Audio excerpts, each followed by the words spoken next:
Al-Qadeer is mentioned in the Quran 45 times. And Al-Qadir is mentioned in the Quran 12 times. In over 30 verses in the Quran, Allah subhanahu wa ta'ala says something to the variety of, Inna Allah ala kulli shayin qadir. Verily Allah is able to do all things. Wallahu ala kulli shayin qadir. And Allah is able to do all things. Sometimes the thing that we want becomes so distant that we find ourselves not making dua for it anymore. And sometimes that thing that we don't want becomes so present, becomes so powerful, that illness, that poverty, that we find ourselves not asking Allah subhanahu wa ta'ala to remove it anymore. Al-Qadeer is a name that inspires us. The fact that Allah subhanahu wa ta'ala is able, it is a name that is a key to every other name, just like Al-Mujib is, because it inspires us to continue to ask and to never stop asking Allah subhanahu wa ta'ala, because He's not only able to do some things, but He is able to do all things. The Prophet sallallahu alayhi wa sallam says that Allah subhanahu wa ta'ala says in the hadith that's reported by Muslim, لو أن أولكم وآخركم وإنسكم وجنكم قاموا على صعيد واحد, that if the first of you and the last of you and the jinn of you and the human of you all stood up on a single plane, and every single one of us, the first human being to the last, all of us stood on that plane and we asked Allah subhanahu wa ta'ala from our wildest imaginations, that would not take away from what Allah subhanahu wa ta'ala has, except like a needle would take from the ocean if it was dipped into it. And so how could you not ask Allah subhanahu wa ta'ala then? You know, I was once walking in Central Park in New York City with Sheikh Walid Basuni. And the apartments that are overlooking Central Park are like some of the most beautiful and valuable real estate in the city. And so I was just walking with him and I was showing him the apartments. And he goes to me and he goes, Ammar, would you like an apartment overlooking Central Park? And I was like, sure, Sheikh, like, I mean, who wouldn't want something like that? So then while we're in the park, he just stops and he starts making passionate dua. Oh Allah, give Ammar an apartment overlooking Central Park. And so when he was done, I mean, what else was I going to say? I said, Ameen. And then we kept walking. And then he stopped. And then he goes, Ammar, when you said Ameen, did you really believe that Allah subhanahu wa ta'ala was going to give you an apartment overlooking Central Park? And I said to him, to be honest, Sheikh, no, I didn't. And he goes, that's why you're not going to get it. So the idea here is why not, if Allah subhanahu wa ta'ala is Al-Qadeer, and Allah is able to do, and Allah gave lots of people apartments overlooking Central Park, why not me?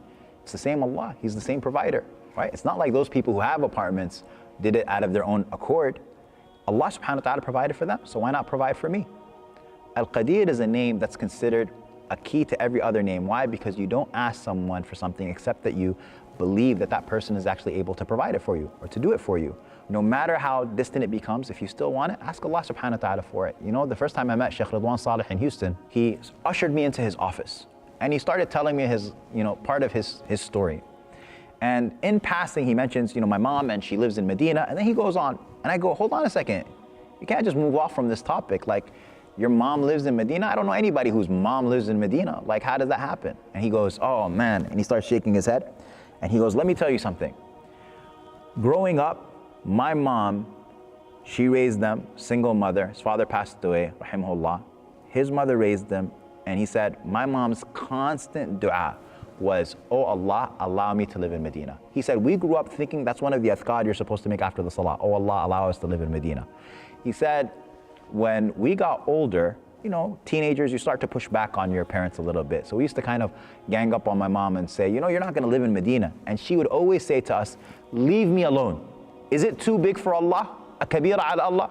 And he said, my mom had a 4th grade education, but she knew more about Allah subhanahu wa ta'ala than all of us. Fast forward a number of decades.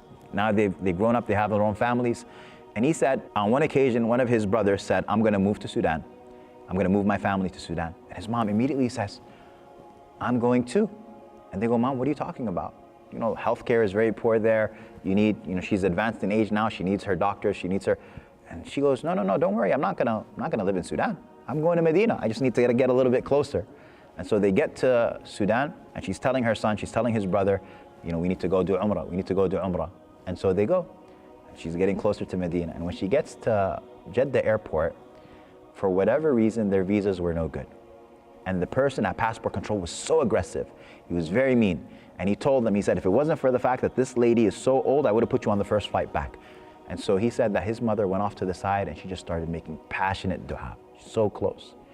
And then, not even an hour later, the same guy came back and he apologized to them. And he said, I talked to a couple of people and they said, she's already here. She's so elderly. and he just stamped their visas and he said, enjoy your Umrah. And he's telling me this story, and he said, my mother never went back. For the rest of her life, she stayed in Medina and she stayed with relatives. And it wasn't long before, within 2 years, we got the news of her having passed away in the city of the Prophet ﷺ. May Allah subhanahu wa ta'ala have mercy on her and have mercy on all of our parents who have passed away. But what I love about this story is that even though every year her story is becoming more distant, her goal is becoming more distant, her dream is becoming more distant, she's becoming more entrenched, she's got grandchildren, she's got family, it's all in the United States. But whenever anybody would try to tell her, this dream of yours you have to let go of, she would simply say, leave me alone. Is it too big for Allah subhanahu wa ta'ala? If it's not, then just leave me and my Lord. And there are lots of stories with Qadeer, and I'm sure that some of you are going to share some amazing stories as well. But Sheikh Muhammad Sharif rahimahullah, he would tell this story a lot. And when he had gotten married, for the first 8 years he didn't have children. And that becomes something year after year. He's going to Hajj, he's going to Umrah, he's making a lot of dua, Ramadans, Qiyamul Layls, Tahajjuds, Laylatul Qadr, right? All of that. You're making dua for children, and every year it's not happening. And so eventually he got to the point where he reached a crossroads, and he said, not everybody is destined for children. Maybe it's not written for me. And so I can live a very fulfilled life not having children. Maybe I should just stop making dua for this and start focusing on other things. And then he thought to himself, he said, no, I am not, and this became his slogan. He said, I'm not going to lower my standards, I'm going to raise my dua. So before my dua was, Allah grant me children, I'm going to turn up the volume, I'm going to turn the full color, increase the passion, everything. And so fast forward a period of time, and him and his wife were on a flight, and they're going to Umrah or they're going to Hajj, and the entire airplane is filled with pilgrims. So I'm assuming that it's Hajj. And he said the plane fell out of the air, and everybody's screaming on the plane. And he said that when the plane leveled out, alhamdulillah, they were safe. Eventually when they landed, and he was far away from his wife, they weren't sitting next to each other. So when it was safe and everybody got to where they were going, he said, until today, I never take that airline, rahimahullah ta'ala. But he said, I asked my wife, and I said to her, when that plane was falling, what did you say? And so he said that his wife said, in that moment, I asked for a child.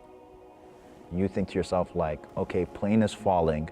What could possibly inspire a person in that moment to ask Allah subhanahu wa ta'ala for a child? But Ibn al-Qayyim has something very beautiful that he says. He says that if you find yourself making dua for something, then in that moment you should be happy because Allah subhanahu wa ta'ala did not inspire you to ask except because He wanted to give you. Allah didn't inspire you to ask except because He wanted to give you. There are many people who are broke, they're never inspired to ask Allah subhanahu wa ta'ala to enrich them. There are many people who are sick, they're never inspired to ask Allah subhanahu wa ta'ala to heal them. There are many people who go through all sorts of problems and they will knock on the door of everybody, but they're not inspired to ask Allah subhanahu wa ta'ala. And that's why Umar ibn Khattab, he says, إِنِّي لَا أَحْمِلُ هَمَّ الْإِجَابَةِ وَلَكِنِّي أَحْمِلُ هَمَّ الدُّعَاءِ. I'm not concerned about the response. I'm concerned about whether I make dua.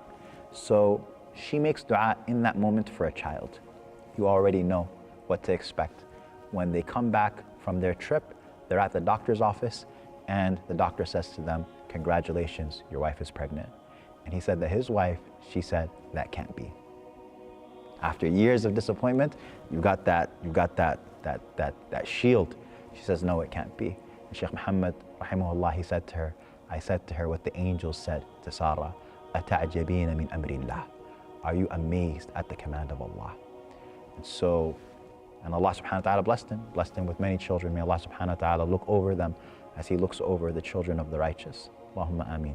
I share these stories with you, and there are many stories, because we are dealing with a Lord who is not only generous, not only loving, but loves to hear from us, and He loves to grant. But it all starts with not lowering your standards and raising your dua, because Allah subhanahu wa ta'ala is al-Qadeer. We ask Allah Azza wa Jal to have mercy on Shaykh Muhammad and all of our teachers who have passed away, and we ask Allah Azza wa Jal to accept from us, and that Allah subhanahu wa ta'ala in this blessed month of Ramadan, that He grants us what we ask Him for. Allahumma ameen.